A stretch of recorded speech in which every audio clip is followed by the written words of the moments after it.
What do you think of Nick Broomfield? He makes good films. I like him. Mm-hmm. Mm-hmm. And I like that. I mean, I don't do that, but you know, he becomes a character in his films, and always insistently, you know, asking questions from behind the camera. You know, it works for him. I've wondered what he would think of what happened to the DC Madam. Right. DC Madam seems like a pretty good Nick Broomfield documentary. It sort of leads us to your movie, Right. Client 9. DC Madam is mentioned in the film. Exactly. And it seems like far more, lots of other politicians have done far worse things, perhaps. I think that's probably true. And gotten away with it. Right. Definitely. So, which folks in particular do you think might have had a hand in bringing Elliot Spitzer down?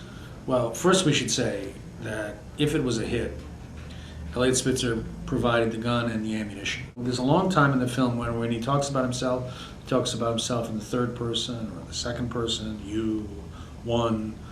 But by the end, he's talking about using the first person pronoun. He says, you know, I brought myself down. Shame on me. Mm-hmm. You know, he cops to what he did, and rather directly. So I should say that to begin with.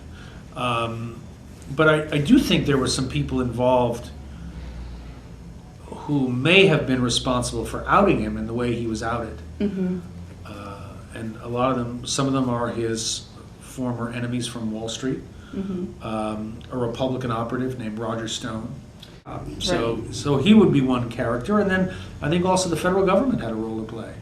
And I think he also liked the idea that we were doing a rise and fall, that it wasn't just about the scandal. So the scandal was going to be set in a broader context. Right. Because that's one thing I think a lot of people miss or forget about Spitzer.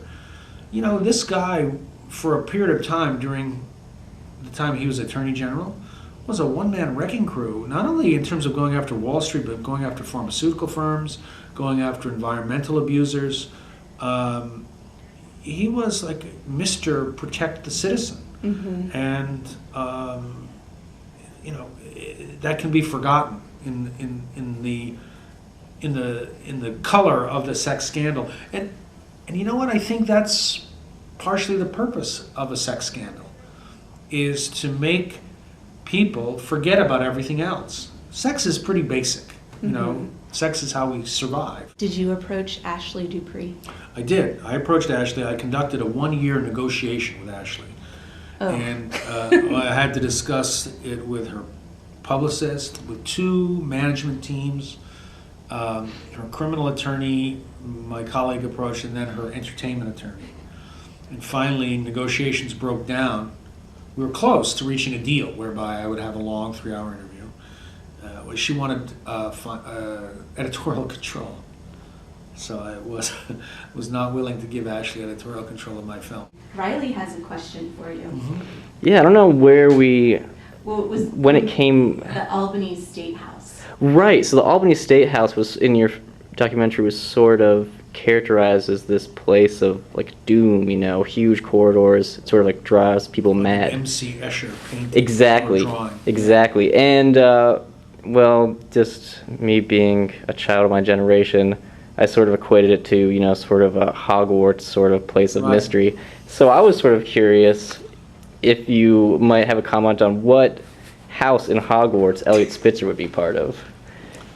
What house in Hogwarts, Elliot? Because Spitzer he's such would an be interesting character in a sense that Right. he's very righteous, but he has, obviously, he's human and obviously makes mistakes.